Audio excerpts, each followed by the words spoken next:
Okay, so here we go. I'll give you a closer look. Pull this back a little bit. See how large this swarm is. And I'm spraying them with sugar water.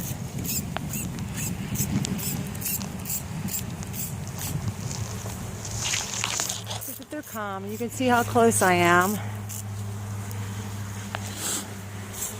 Yeah, they're not bothering me. When they're swarming, they're usually calmer.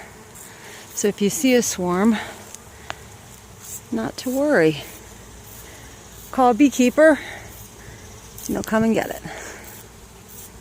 Sugar water calms them down, so if you have one in your yard,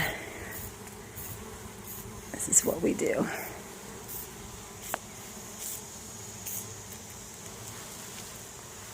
Okay.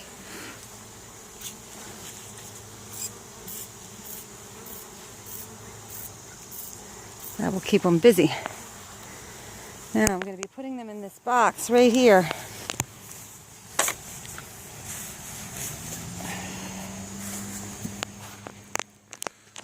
Contemplate how to do this.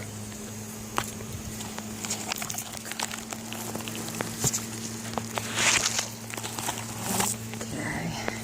I'm going to need both hands for this, so I'll have to get back to you.